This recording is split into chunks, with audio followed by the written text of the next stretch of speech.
Hello everyone and welcome back to my channel. It's been a while, but now it's the second part of my beginner series. I don't know how many parts this would be divided into, but this is the second part. And it's about what I think that you should own as a beginner writer. I know there is some writing schools that are still shut down because of Corona, but there are some lights in the end of the tunnel, and that's the writing schools that have started up again.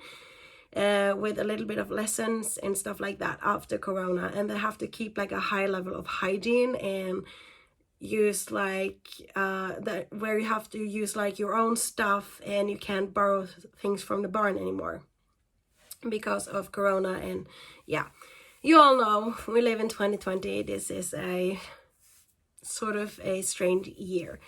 But if you're one of those who are thinking about taking lessons, starting writing and everything, this is the video for you.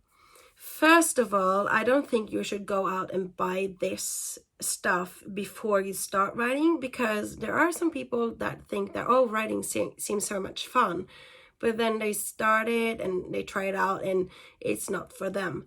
So this is what I think you should own if you are really serious about starting writing lessons, and what I think you should own as a writer in general. So let me just bring you to thing number one, and that is a helmet. It doesn't have to be this helmet or this brand or anything. This is just my personal helmet. The first thing I actually bought before I started on writing school when I was 7 years old was a helmet. I did write before I was 7, but when I was younger we couldn't start writing school until we were 7. So I did own a helmet before writing school.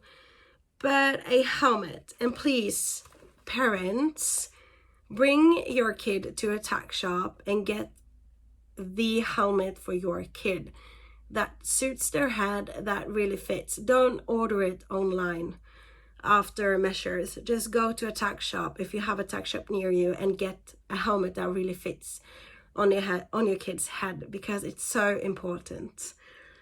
And helmets in writing schools, yes, the first lesson you can borrow a helmet. Maybe the second lesson you can also borrow a helmet. But when helmets are borrowed out or lend out to others, you don't know how many times that helmet has been on the ground with a rider, how many hits that helmet actually has. So I wouldn't recommend borrowing from the riding school, because either way they say the safety is high and stuff like that. I don't really think they do have the total I don't think they actually do know how many of their helmets that has actually been in falls. So maybe the helmet you place that gets placed on your kid's head, or your own head for that matter, maybe if you fall with that was the last thing of that helmet and it cracks, because it has been so many times, has been involved in so many falls in riding schools, that it won't protect your head. So I think the first thing you should really invest in is a helmet.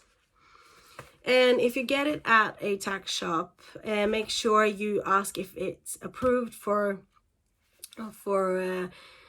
shows and stuff like that. So yeah, get a helmet and mind your melon. That is the first thing and the most important thing. The other thing that I think it's quite important to maybe invest in, because it's a long-term investment and they are expensive, but you can also get them a little less expensive. This is one of the more expensive ones, but since I am all grown up and make my own money and I'm not in a growing phase, I have this one.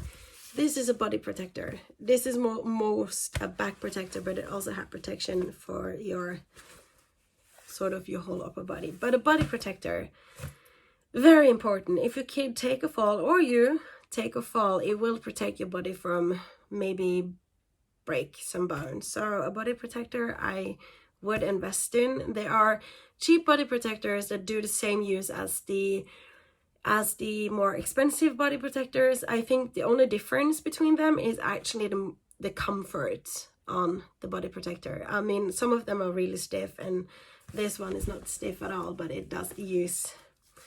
So invest in a body protector if you are serious about riding, because falling from a horse is no joke. Then the third, or maybe this is actually just as important as a helmet, that's proper riding shoes. Please do not come to a barn in rubber shoes that has like no heel, because your feet can slip, or your kids' feet can slip through the stirrup, and you can be, and if you fall, you can just be dragged across the ground if the horse runs out. So please have proper shoes for riding. And what I mean about proper shoes for riding is, these are riding shoes, but with a small heel on them, because then you won't get through the stirrup. So narrow in the front and a heel. So you can get riding shoes in all price ranges, well, whatever. My English is not perfect, so deal with it.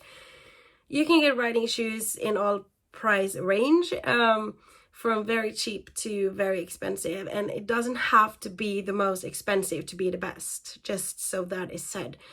But please just keep like helmet and proper riding shoes, and a body protector is actually the most important thing that I think you should own as a beginner.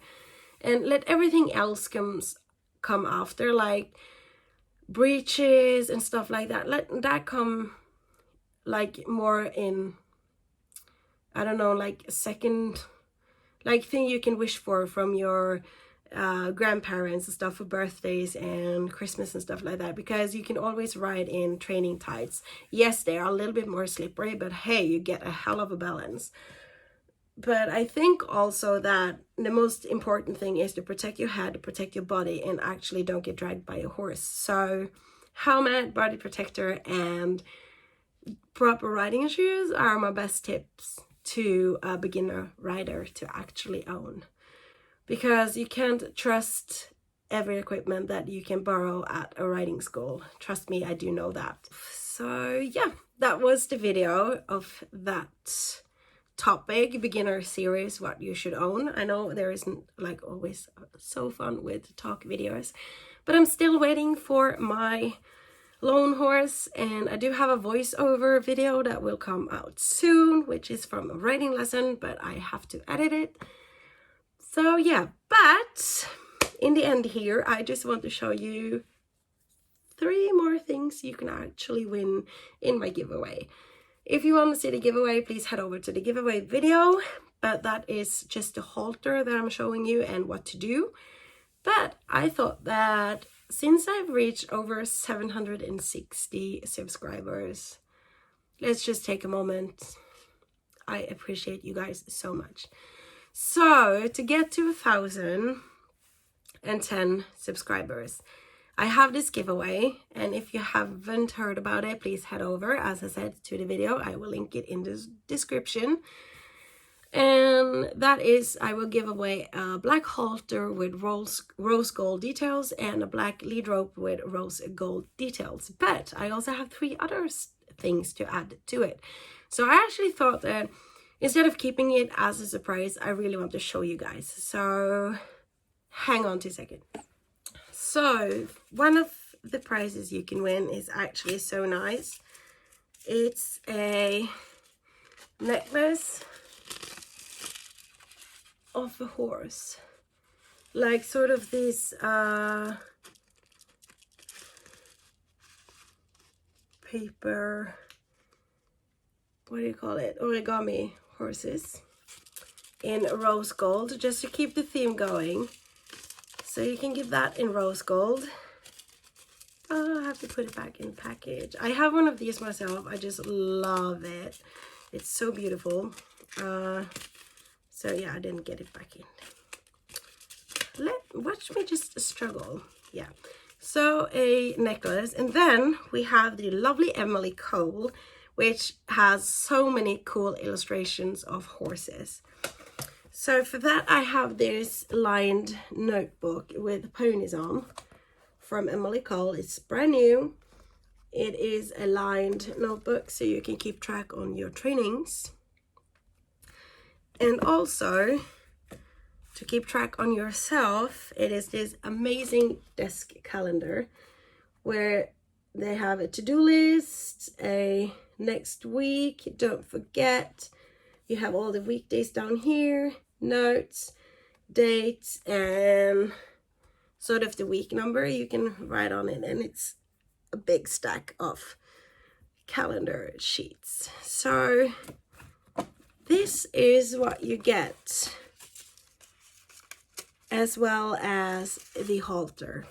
So go over to my giveaway video and do everything that I say there, and good luck. And I really hope I reach 1010 subscribers, so spread the word about my channel. I will be very happy. So, and for you who have already subscribed, thank you so much, and keep video suggestions coming. So just comment down in the comment section if you have any video suggestions, and if you have anything that you think that a beginner should own as a beginner for horseback lessons or whatever. So yeah, thank you for watching, and I see you in my next video.